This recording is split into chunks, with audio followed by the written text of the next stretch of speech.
Welcome in, guys, to another episode of No Punts Allowed with Paige and Kramer. Guys, it has been quite a week for the both of us, and we're just happy to sit here and talk college football to make ourselves feel better. Adam, will you please do the honors of the crack? Yes. Hold on, I'm gonna. Oh no! Wow, that's a little bit of a giveaway. Did you think I wasn't gonna execute the crack? Like it would be like womp womp womp, like the top breaks off. So honestly, based on how everything's gone for us, I would figure that would be the case. No, it's there's a little carbonation. I think this was a random grab. So spoiler alert, and a little black top there, which is interesting. So yes, it has been crazy. I want to start off Saturday. Okay, let's go back. You always like how my family interjects with college football Saturdays. Oh yes, let's hear it. Oh yeah, because you were off. You didn't have to work for Bleacher. I did. Wow, this is aggressive. This is. I won't say what it is, but this is aggressive, and this is going to be problematic. Holy shit. Okay, so soccer. My world is soccer practice for two kids in the morning. And the one soccer practice, the second one for my son, bleeds into the morning slate of games.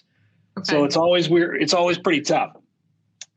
I was lost. I felt I'm on my phone. It's about to die. The morning slate, this was like the greatest morning slate in the history of college football with Arkansas, Ole Miss, Oklahoma, Texas.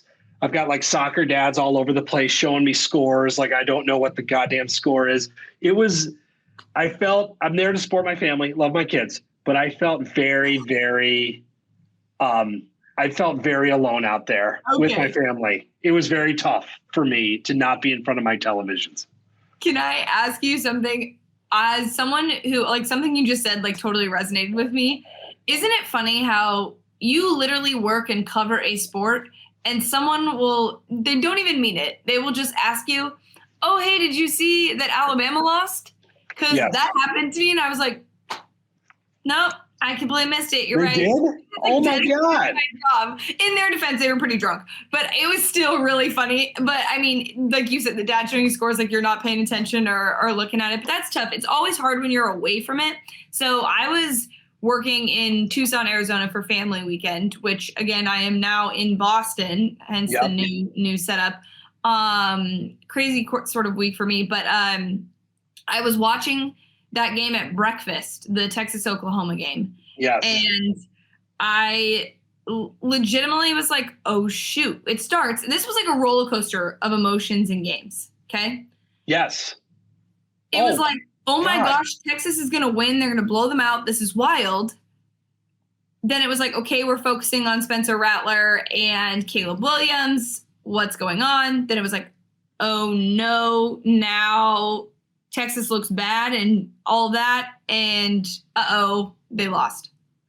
It was – this game was crazy because I did obviously see the end of the game and everything else. It was like 80 hours long. It was so long. God. So the Oklahoma stuff has been weird, and it's carried over. And I was thinking about this week. I wrote about it this week. I can't remember a Heisman favorite being outright benched in Spencer Rattler. Heisman favorites have like underperformed. They've gotten hurt. They've been bad. They don't get benched. Like I've been thinking about this all week, Paige. I can't remember one. Not only a Heisman favorite, you still look at the odds for the NFL draft. I'm going to pull these up. Like he's still like considered one of the favorites to be drafted first overall. Like after all of this, after all the game tape and all that stuff, draft odds, Spencer Rattler is still the number 2 choice to be drafted number 1 overall behind Kayvon Thibodeau. That is goddamn crazy to me, considering all that's happened. And so, this is a bizarre situation. Yes. Lincoln Riley not letting Caleb Williams talk after the game is strange. I get it. True freshman, blah, blah, blah. That's lame. The whole situation is really strange and it goes back a few weeks. We talked about with fans chanting for the backup, et cetera. I just can't remember a situation like this. And by the way, they're undefeated. Yeah. Which adds to it, right? So, I mean, this sort of goes back to a lot that we've talked about. Everybody knows that I've obviously wanted Spencer Rattler to turn this around. And I think the other thing that keeps him sort of in the conversation of Heisman and NFL draft is that he's working with Lincoln Riley. And if Lincoln Riley can't turn this around, nobody can. So that's also a positive and a super negative, because that is very, very scary. I saw today that somebody had reached out to his dad, and he said, we'll figure it out once we get to January 10th. Hopefully he's playing in the national championship, or we'll look at the draft and see what's next, or maybe we need another year at Oklahoma. I think they're trying to put a kibosh on the fact that there would be any form of transfer, because honestly, where would you go? Like, you wouldn't anywhere. Go.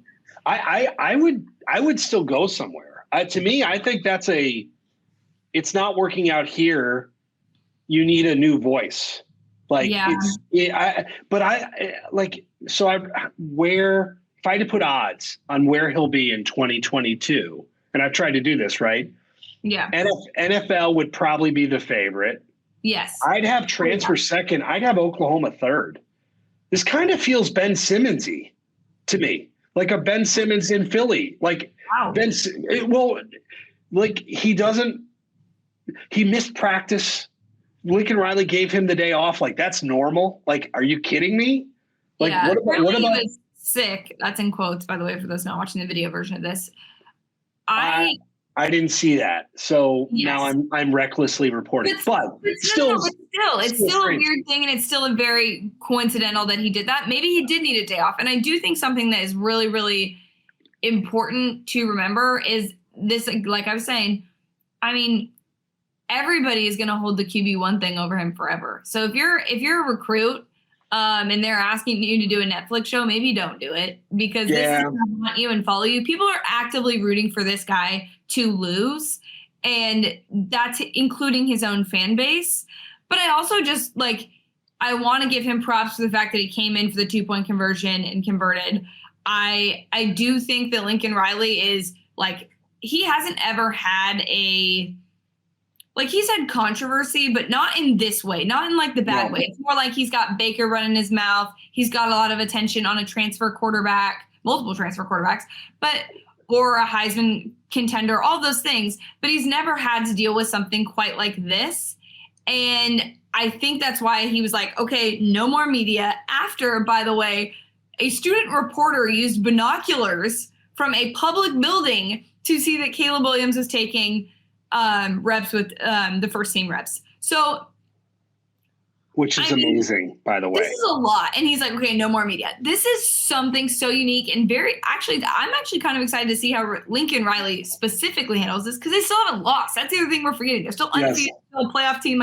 This is wild that they've had so much stuff going on this season, and they're still in talks to be a playoff contender. They're in as of right now. I want to transition, speaking of haven't lost to did lose, because this is, I don't know, 1A, where however you factor in the storyline, your Alabama Crimson Tide, yours. Yes, mine. Alabama Crimson Tide. Lost a football game that they were 17-ish points favorites to be in. This is the first former assistant to beat Nick Saban. Yes. Okay, so I loved A&M in this game in the offseason. I bet Texas A&M plus 13 and a half points in the offseason. I thought they had a good chance to beat Alabama in the offseason. I did not think they would do it now. Yeah. And so this is a weird moment for me.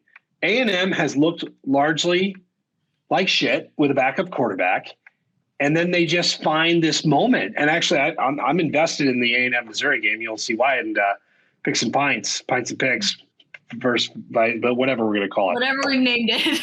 So hopefully sponsor it. Somebody sponsor that segment, for God's sakes.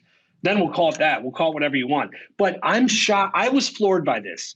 I was riveted by the game. And I was also riveted, Paige, by how non-Alabama played. Mistakes, drops, penalties, weird moments. Defense looked susceptible.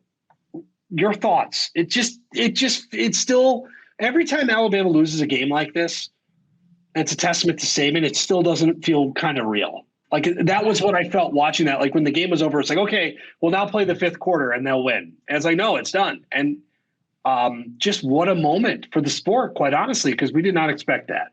It was insanity. Because also the other part of this is that they came back. Like we were like, oh shoot, they're gonna lose, and then they started to do the Alabama thing and come back. Yes. And I was like, no way this is happening. Nope, sorry, this is Bama, it's not happening. And then I was like, what is going on? Like this, I honestly, if you would have given me odds of people assistants to beat Nick, it would have been, I would have gone Lane, probably then Kirby, and then Jimbo. I would have never expected that this was going to be Jimbo and it would happen this year, really. I know most people thought it would be Kirby this year, but like, I mean, just all of the things. This also ended like a huge winning streak for Alabama and all the things. It just was a lot, and it was not, I don't think we were expecting it. We sort of were expecting other upsets and other things to happen. This was a week where we were like sort of not paying attention to Alabama. Yes. But the video of the Texas A&M kicker's family, yes, watching him win the game, that's awesome. Was literally one of the best like college football moments I've seen ever. Like that is like, you just don't get throws herself over. What?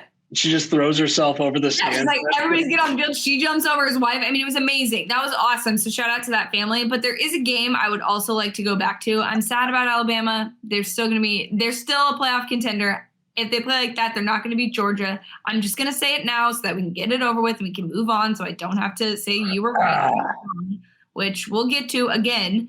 But one game I want to circle back to, Arkansas Ole Miss, that was happening at the exact same time as Texas Oklahoma. What an exciting game. Like, I think you and I both tweeted very similar things. Like, this game was delightful. Like, it was so delightful to watch in terms of football. And it coming down to a 2-point conversion for the win and not getting it, but just going for it anyway. Like, I loved that call. I'm curious what your thoughts were on the 2-point conversion call by Pittman at the end of that. I love the decision. I love Sam Pittman. The play call was bad. The play was bad. The decision was great. Sam Pittman was great. Game was amazing. I can't imagine losing a game like that. Like I can't. And you saw it on Lane Kiffin where he's literally praying, and like that's a game that I was not financially invested in. I didn't bet that game. Wish I bet the over. Wish I bet the over too. I was so happy. But that I was like still terrified of the outcome because of just all that went in. I loved the decision to go for it. Their defenses were cooked. Play call was meh. And you know what? Like, that's going to happen. I think, and we'll talk about it, but both those two teams have really interesting games this week. Yeah. And I just think, you know what I was reminded? It's the narrative of like, well, playing in the SEC, week to week, you can't keep up with us, right? Like that's but you look at like Ole Miss's schedule, like what's going on right now, and you're like, God damn it. Like this is hard. Arkansas too. Yes. You got to play Georgia, and then that's your encore. And then, oh, by the way, you have Auburn this week. Like, what a grind. And I don't want to play into like the SEC fan who have been beating us over the head with that. But this year, like, I kind of buy it. And I think Ole Miss is going to have their hands full this week against Tennessee too. Like, so I had a lot of takeaways from that. But most of all, like you said, I love that style of football. I would watch that game. Give me that game over Iowa, Penn State, sans Iowa, Penn State, because that was amazing. We'll talk about it any day of the week. All right. Let's just get to it now. What? Yes, I was so mad because I think, obviously, I mean, they still sort of like kept up. By the way, Iowa's offense. Ugh. It's bad. Buddy, it's bad. Buddy, it's bad. What about the punter, though? Oh, my God. Like, right? Legit. Well, Iowa to punt to win. I mean, literally, that guy won them the game. Yeah. Iowa's two best players right now. Well, Tyler Goodson's an amazing player. The running back is really good. And if he were in like a different offense that actually knew how to move the ball forward, he would be a star. But Iowa's two best players right now are their center and their punter. And their defense is amazing. But how cool is that? Like, I love that as an Iowa fan. But I know we went opposite ways. I liked Iowa, obviously. Homer, you had Penn State. Yes. If Clifford does not get hurt, Iowa loses that game by double digits. There is no doubt. Yeah, that sucks. I agree that sucks. But you know what? That was a devastating blow. And I think we're still waiting on what the actual injury is. I know everyone's like guessing that it's a rib and saying it could be Yes. like a long-term thing. So that's awful. I feel bad for Penn State because that they're in such a great position, and with Ohio State, who looks better now, being in that situation. But the best part about this game too is that it sort of like carried over into like a little bit of a rivalry between these coaches, having words about one. Yeah. I guess fans booed Penn State players. They were mostly booing or injuries of Penn State players, but they're mostly booing because there were maybe some acting skills going on. And it was a little soccer-esque. I don't know about that. Like that whole booing of injuries. I know they do it. Okay. And some of these looked questionable. It's always made me uncomfortable as a fan because we don't know what's going on with did you people's see what bodies. Barrett said about it?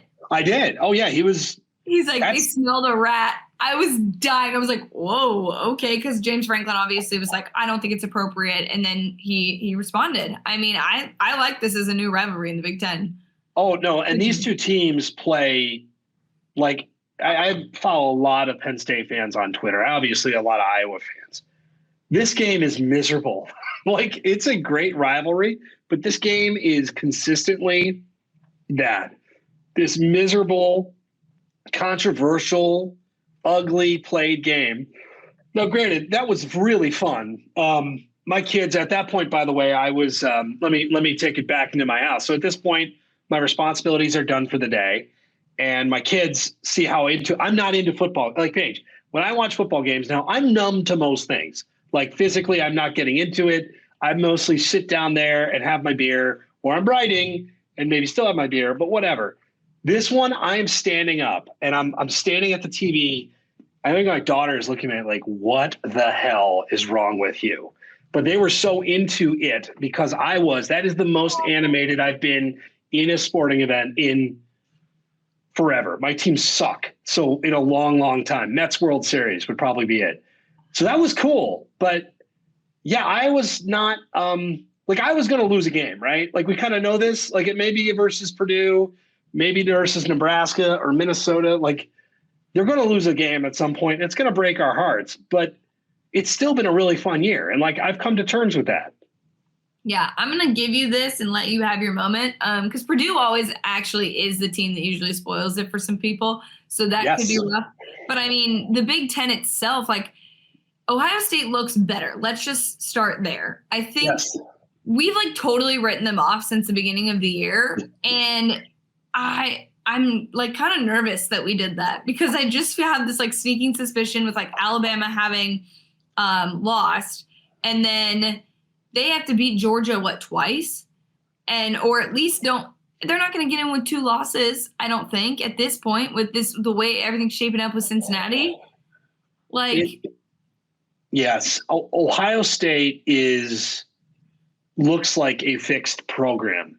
We talk a lot about Clemson and others that start the year and they just look kind of like shit, and that's who they are.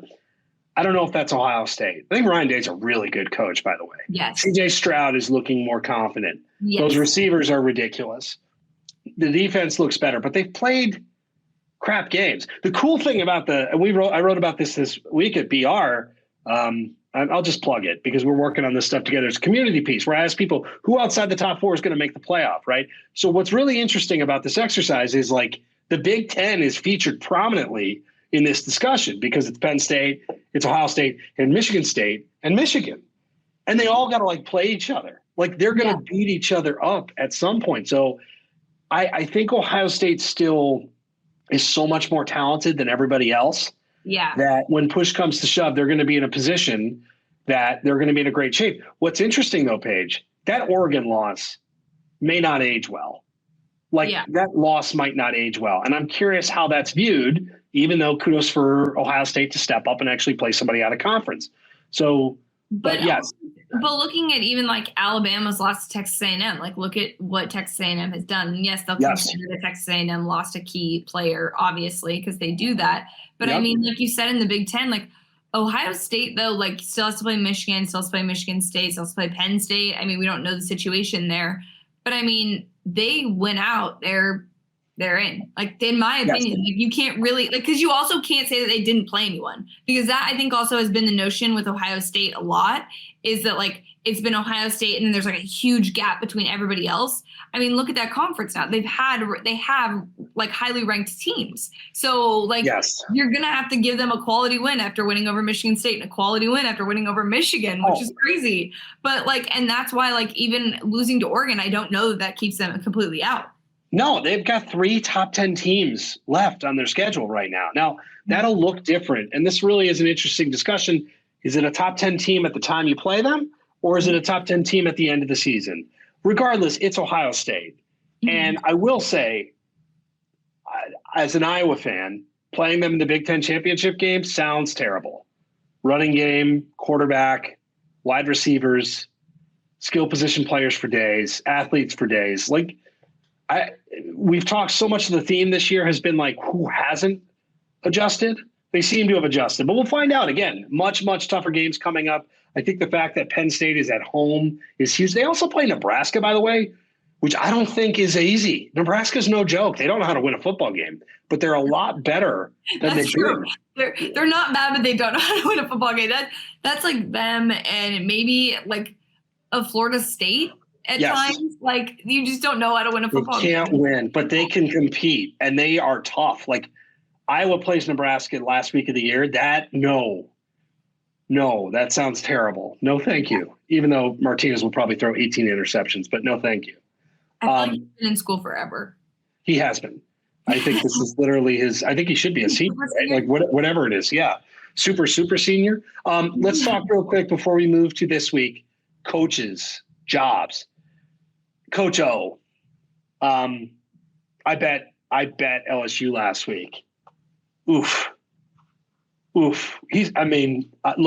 I've talked to people within that program. It's not good. I mean, I don't think anybody, I don't even know if you need to source this at this point for people to know it's not good, but the likelihood that they're going to move on from him, I'd say it's all but a given at this point. And the schedule sucks. I mean, they play Florida this week. They're a double-digit dog. They've lost like all of their best players. I was just going to say, it's not fully on him in terms of like, they've got so many injuries going right now. So many. But the other note that people have been talking about is that their athletic director is known for like bringing big name coaches in. So if it's not working here, they fully trust him to be able to bring in like huge names. I'm pretty sure he was the one that hired Jimbo at Texas A&M. So like, there's plenty Who are you hiring right now? At LSU? Yes. Oh. Okay, I'll give you – I think you start with 2 names. I mean, Jimbo and Lane. Like, I think Lane would be very attractive. Jimbo Fisher's contract is cartoonish, but there's no real buyout. They basically have said, if you want him, you can have him. And I wonder – I think LSU is the best program to coach in college football. They've won with 3 coaches. We talked about this. Yeah. We talked about this. I think it is. So I'm curious who you can land though, because your hesitation, I have it too. Like, oh God, what do you do here? You have this amazing program. Pretty much everybody would be interested. You look at USC, which we'll talk about. Yeah. Like, these are massive jobs that are potentially on the horizon. And I'm just really curious to see what the interest is in something like that. So, I mean, the other part of this, and I know this isn't going to last forever, but looking at like Lane specifically, because I would love for Lane to go to USC. I think that would just be absolutely amazing. Yes. But if I were him and I was looking at LSU and USC, I would go with USC because I don't have to play Nick. And I know Nick Saban is not going to be around forever, but again, you don't have to play all the other guys in programs. Exactly. You don't. So it's just the reality of you get to the playoff every year. And especially with like the conversation slowing down with expansion, like, it's hard to get in if you're an SEC team, and with them also adding other people who are not going to be a factor when they get there. But still, it's still another grind that you sort of have to go through. I would take that. I could see Jimbo going to LSU. I feel like that's a perfect match. But again, do you do that in the sense that like you're leaving people that essentially bought in on you, but like, I mean, these are college football coaches. They don't care. Well, go coach where you can coach. And he's got it made. I mean, he just signed a 10-year extension, and he's getting paid $9 million a year. A&M's made some progress. This year's been a little odd with an Alabama win. I think it'll be fascinating, but I think that job is going to open. James Franklin will probably get a look, although I don't know. I mean, he can recruit great. I mean, it would be it's just too. That actually would be an excellent pick for LSU. I think James Franklin would probably be a fit at both. You have two jobs that have crazy high ceilings, right? LSU, I think at this point, is probably a better job than USC. They won a title 2 years ago. Better, same fair recruiting ground is awesome for both. But if you're putting them side by side, but you're right, like USC's got a cleaner path. Like that conference is just waiting for somebody to come in and just kick the shit out of everybody for a while. Yeah. And maybe it's Oregon, maybe it's USC. Either way, I think we talked about it. Like Bijan Robinson and Bryce Young wanted to play at USC. They wanted to. They were desperate for someone to come into USC and be good for them. I've talked to them about this. Imagine Bryce Young and Bijan Robinson as USC's quarterback and running back tandem right now, and how different things might look, right? You need somebody to come do that. Yeah. And Lane could be a factor at both. I doubt it at USC, but God, that would be amazing. Content-wise. Oh. I mean, well, and then now that the Raiders job is open, there's more Lane memes than we ever would have imagined. One weird situation that we sort of have to mention and still keep an eye on is that Washington State's head coach has until Monday to get the first dose of the COVID-19 vaccine, or he could be fired because it's a state mandate. Just a weird situation. It just seems a little it's very uncomfortable that this is the conversation that we're having to have about this. And most likely they said he'll do it, but the fact that he's waiting until the last day, even though he's going to do it anyway, just seems like a bit of a red flag for me in terms of caring about the program. You're still a huge distraction to the team because the longer you wait, if you're going to do it, inevitably do it anyway, why are you causing so much commotion about it? I guess it takes away from your players. I feel like that's just the focus is on you and not that team and getting better. They just had a huge win against Oregon State, which sounds funny, but Oregon State's pretty good. By the way, I literally looked at my family and I said, this is all Kramer's fault that our Beavs lost. I'm so mad. I'm sorry. I didn't have a great week gambling, but that was one I was right on. Now, let's talk about this. Vaccines, for whatever reason, are controversial. By the way, get the goddamn vaccine. This is literally science. This isn't, just get it, okay? But what is amazing to me with Nick Saban and Kirby Smart and even Lane, there's no bullshit. I don't know what they're saying to their players behind the doors of we're just educating them. I would imagine the education is y'all want to play football? Get the goddamn shots, okay? That would be the education I would do. I'm going to educate you on playing time. Yeah. To not have a coach do that it's just been embarrassing for lack of a better. It's just embarrassing. And he's tried to sidestep it, but he's a man on an island. And then that state, his stature as a publicly paid, it's just get the goddamn vaccine. I mean, that's the thing. You don't have to do this. You can believe in one thing, but football is triumphing science or winning for these programs. They want to win so bad. That's why Lane Kiffin's vaccination rate for Ole Miss is 100%. That's why it is. And you know what? Great. That's fantastic. Whatever your reasons are, do it. But you look at in our sport whose teams are doing this and what coaches are saying about it, and you look at who isn't. And it doesn't necessarily surprise me. But they've got a real issue on their hand. I'd love to know the buyout nature of this. Can he just what are they on the hook for to get out of this? I don't know that they're on the hook for anything because this is a state mandate. It's not even the school. So they hired a coach that, again, the win over Oregon State's a good one, but do we think he's the future at Washington State? Probably not. So is this a situation where it's like your get out of jail free card to fire somebody? Like there's a lot of, logistics. I mean, the rumor is that he's going to get it on the last day, but I think that that's just like a very odd thing to do when you're going to get it no matter what. Why would you be that big of a distraction? Dabo Swinney is vaccinated. And Dabo is not. Dabo will ruffle feathers with his commentary and everything else. Dabo, even with COVID last year, was we're going to put the virus in an Oklahoma drill and run it into it. That's like his mentality. So I'm paraphrasing. He didn't actually say that, by the way. I want to make sure clear. But he had some odd commentary like, this is America. We're going to, we're going to kick it in the teeth. Yeah. Yes. We're going to kick it in the teeth. That was it.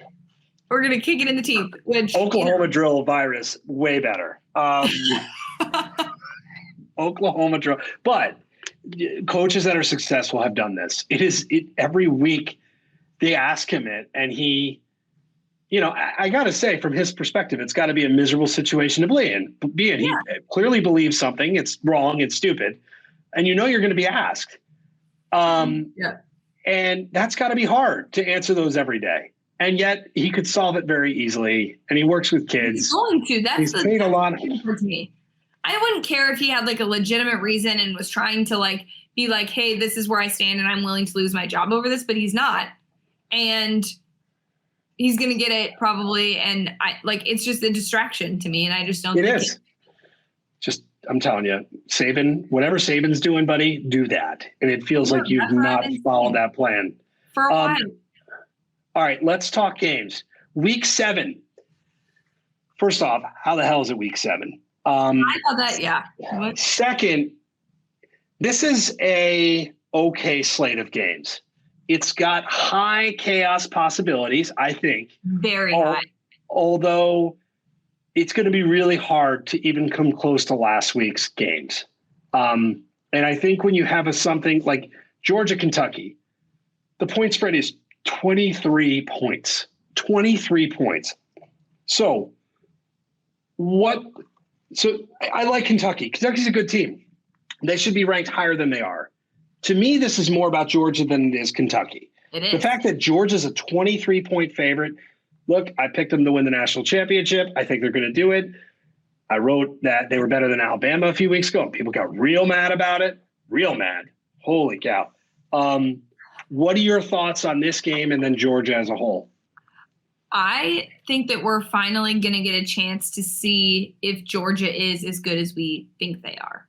They haven't really been challenged. And I think that offense is a major concern because their offense hasn't been challenged. They've been fine in terms of they're up. They can, take some risk and have their play calling be a little bit more, aggressive than usual because you're up big. I think this is the week that maybe we see what their offense is made of. Like that. I mean, their defense we know is shutting everybody down, but this 23 points to me is a lot. I just don't know if they're going to have to do that. I agree with you that they're at some point, JT Daniels is going to have to come back and make a play, or they're going to have to evolve this thing. But I don't know when that's going to be. Now, they play Kentucky at home. They play Florida. They play at Tennessee, which I guess could be kind of interesting. And then Georgia Tech, Missouri. So the rest. Oh, so they only have to play. It's kind of interesting. Yes, they had SEC championship game. Well, the reason I think you're right twice because it may come in the playoff. I mean that could absolutely happen. Yes. So I don't. You're not necessarily wrong there. So yeah. But this defense, this team actually feels Alabama-esque pre-Lane Kiffin. That's what they feel like. Dominant. This is like an all-time defense, like an all-time college football defense. It looks like, and I think Kentucky. Stoops is a great coach. They've got some really good players. The difference in athletes between these two programs is pretty significant. It's pretty significant. And I think, unfortunately, for Kentucky, it's going to show. That's my thought. This line, I'm probably not going to do anything with this line, but I think this could be a long day for Kentucky. But this is a team that knows how to win. This is as good as a Saturday coach. When we talk about Saturday coach, like Stoops is I mean, they're just that guy. You talk about a guy that would maybe be good at LSU. How about him?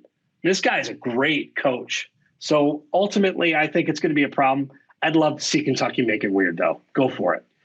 Just don't win, because I have a future bet on it. Because so many people thought LSU, they were like, oh, LSU, there's no chance Kentucky. And then look what we watched. So I don't know. I wouldn't necessarily give up all hope on this Kentucky team. And I think they really could make it weird, or it's going to be just an absolute blowout.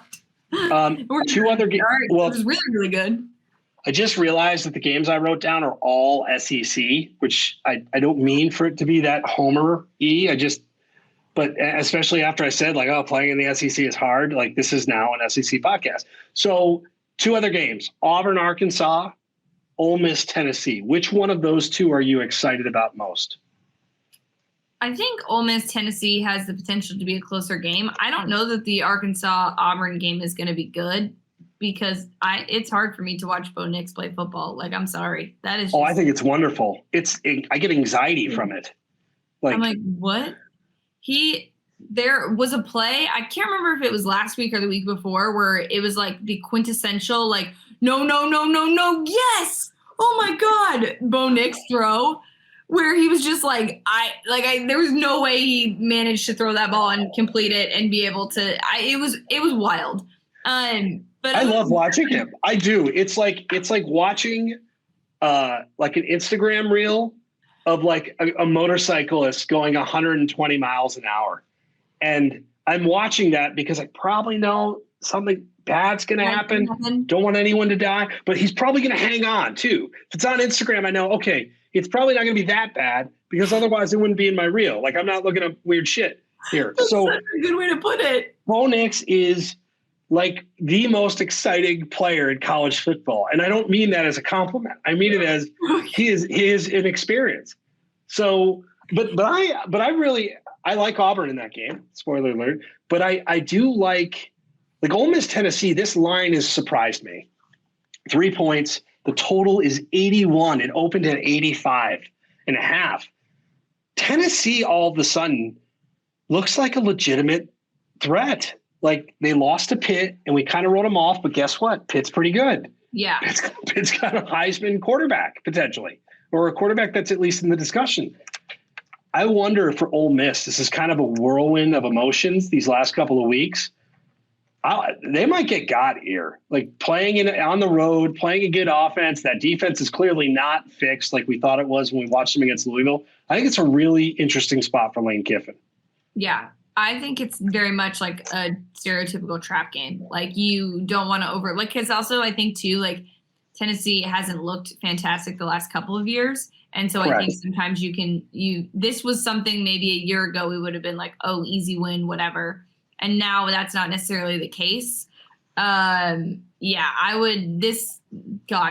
SEC does not sound like a fun time. Just makes me appreciate Nick Saban that much more, doesn't it? It does. Are you ready for Picks and Pints? I'm so ready. What do we got? What are we drinking? So, I have water, which is sad. I should have ordered a drink here in Boston. Should have Boston Lager.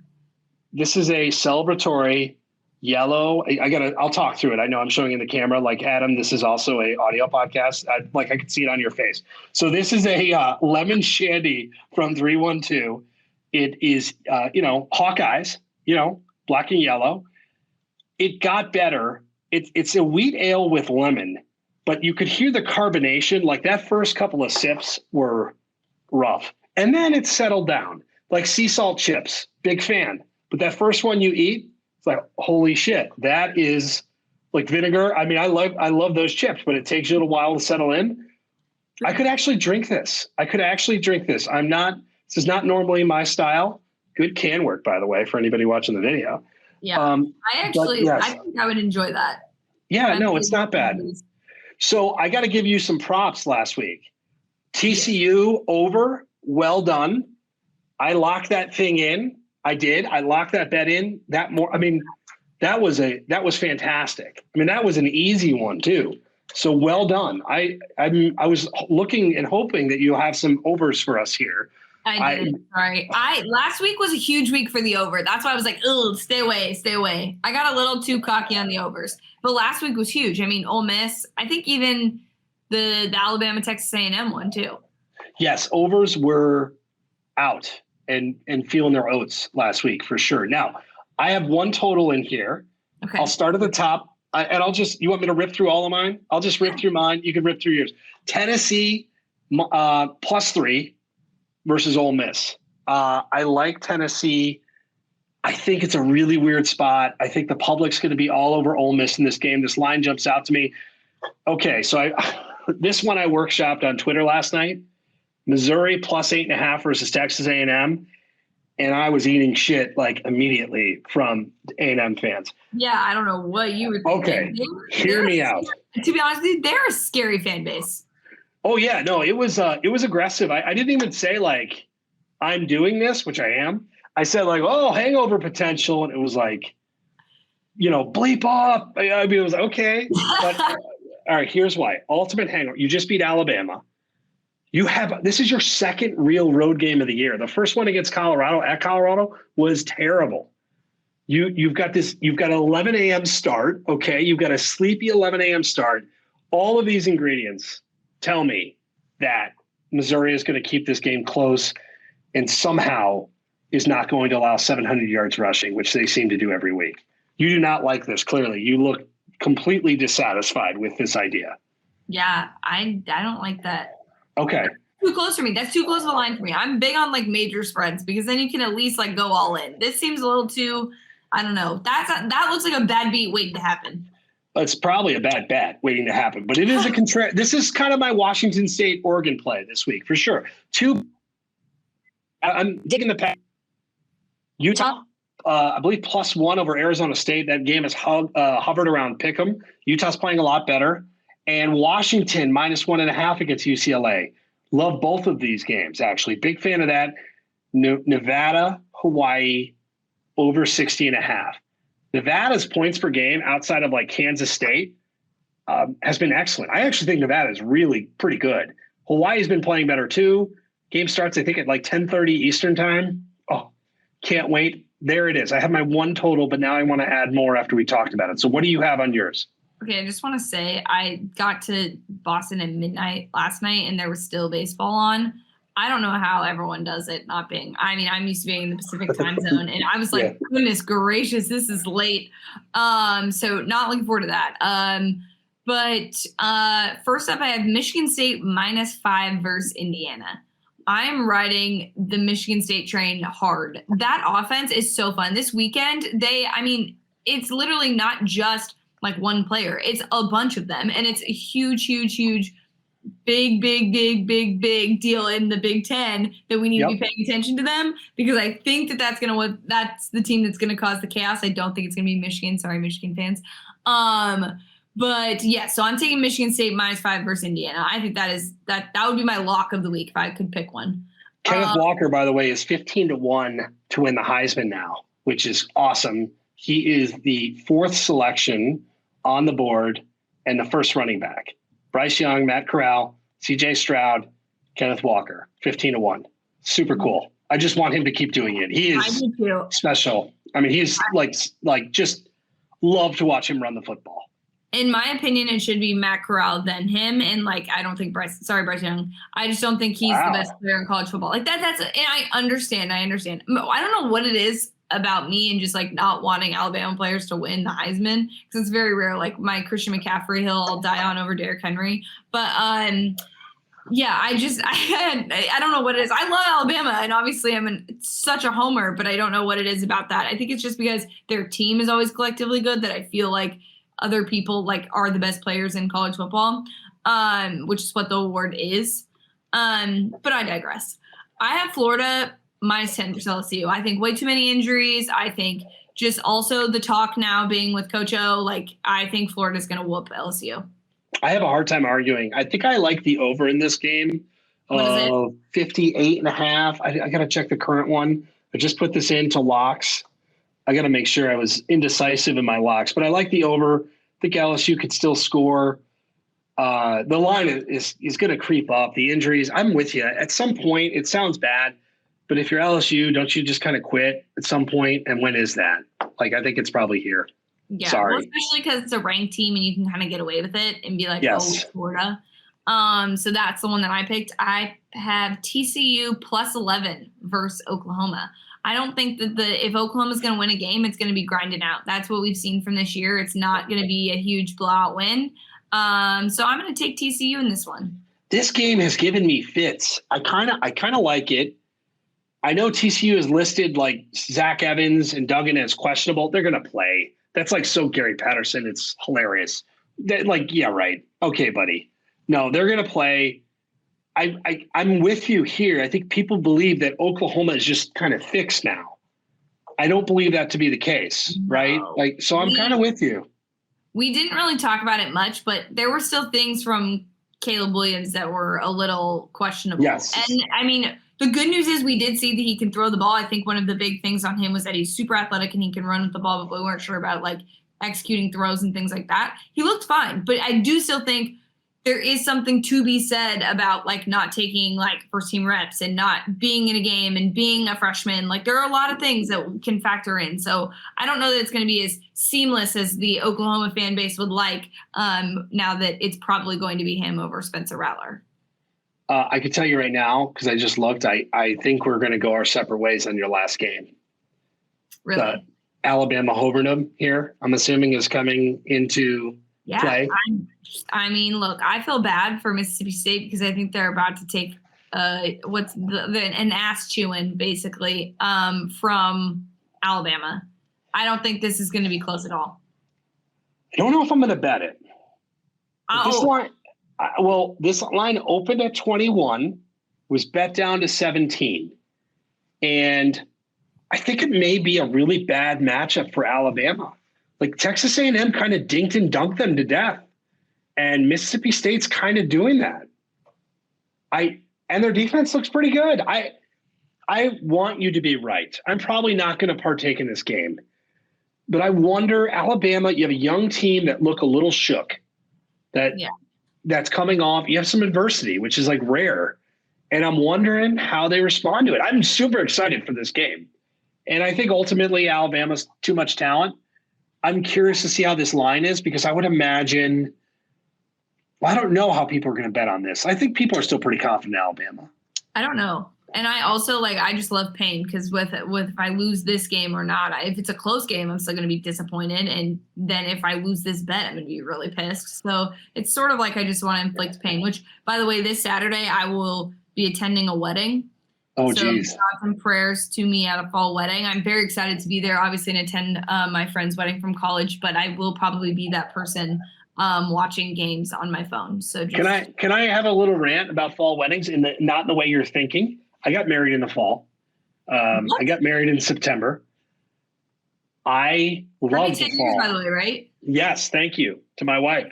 Yes, so I got married in the fall, and I love it. Okay, seasonally, it's great. Larger human being, love to be cool in a suit jacket. Don't want to get married in June. Okay. And I see people get all mad about it. Like I love college football, and by all means, when we had this wedding, it was like bring your phones, do whatever you got to do. We're gonna go to a bar afterwards and watch games. But like, I could let go for a day. Iowa was losing 20-3 to Pitt as I'm walking down the aisle, or like literally as I'm entering. I'm like, God damn it, Iowa! On my wedding day, you bastards. And I think they won. I think it was 30-27. Because I remember, hour and a half later, I'm like, what did I win? Oh my God! And it was like the most joy I've gotten from an Iowa game, and I didn't watch it. I was going to say the most joy you had that day. I was like, don't say that. Yes, no. So if you are out there and you want to do a fall wedding, do you? And if you want to avoid it because you love your team so much, do that too. See. This is my problem is I don't really have a team. I just love this sport as a whole. So it's hard for me to pick like a designated time to be like watching things. So that's the hard part for me. I probably will not have a fall wedding just because work-wise, probably won't take time off to get married or anything. But if I did, that there would be like a TV wall that just that would be part of my decor in my wedding would be a TV wall. That actually sounds like a really fun wedding. See, there you go. Now you're cultivating like an industry here. You are like so fun. Yeah, pop-up wedding, Pop up like man cave. But golden teas. Absolutely. There you go. I know this. A guy. I love this. But yes, fall weddings have this weird stigma to them. And I kind of get it. We love college football. But like you know what I think? Like people overrate. You know what else people overrate? Shower beers, like beers in the shower. Overrated. You don't like shower beers? They are fine. But it's not conducive. I drink very expensive beer. I don't want water in there. See, I don't drink expensive beer, so that's what it's different for me. In fairness, I'm drinking like a whatever the hell this is, a lemonade, like punch in the face. I just think fall weddings. I don't want to end on a rant, but do you and do whatever you want. And look, to all the big dudes out there, like that's the time, man. Spring or fall. Okay, just saying. A lot of pictures. Is the perfect month to get married, in my opinion. April's a good month. April will be a very good month. Week of April, not the first. The first week is March Madness. So. There you go. You've already mapped it out. But maybe you'll bring the TVs in there. Could you imagine that? It could be Masters weekend. But It could be. This is why it's a problem. Is because there's always some form of sporting event, and I've started as I've gotten older. I've started going, Paige. It's just a sporting event. You'll be fine. You can record it and watch it later. So I've turned into my grandfather because I record golf now, and I will go back and watch it later. That's how bad it is. And it's funny because like most of the people that are very close to me understand this, but like one of my good friends just got engaged a couple weeks ago, and I made a TikTok joke about like fall weddings, and she was like, well, I think we're going to get married in the fall. And I was like, oh my God, that was totally a joke. I will be there for your wedding. I absolutely will totally be there. I felt so bad. Sounds good. So, yeah. Can't wait. And we will say we support fall weddings if you don't mind people watching football at your wedding.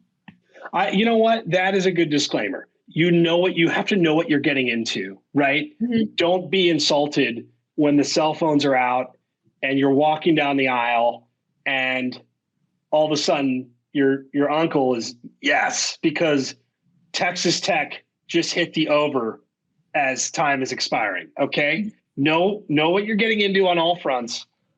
Now we have a name for this podcast episode, by the way. We stuck the landing. Fall weddings of some mutated kind, even though it came at the crescendo of this. So I've wanted to rant about this, but yes, again, I'm in that grouping. I'm gonna find that Pitt game. I'm gonna go rewatch that since I still haven't seen it to date. Just scoring. You just want to see the comeback. Like me at the soccer field. On the next episode, we're gonna rank our like beers. I've done this on another podcast that I was on. We're gonna rank beers like after you mow the lawn beers, all of the things we're gonna rank them. Okay, I love that, and I have very strong thoughts about it. It's gonna be another Matt Online episode. I love that. All right, so we're gonna rank beers. We're gonna watch this week. Please, yes, subscribe, share, spam your family. Please continue to engage us. We are having a blast doing this, and we're going to continue to do more of it. And we just appreciate all the support from everybody. And we will rank beers. If you have beer thoughts, tag them in them. I will tell you why they're probably wrong. Paige, you'll probably be nicer about it than I am. But I love that you mentioned that. Should we do that off the top, or should we do that? We probably got to bury that. Oh, off the not even a cliffhanger. Like you have to listen to the meat of the episode. Like we'll just get right into it. Beer rankings. We'll give you straight up beer rankings. First things first. Okay. All right. So for Paige, I'm Adam. Thank you guys for listening. We'll talk to you guys next week.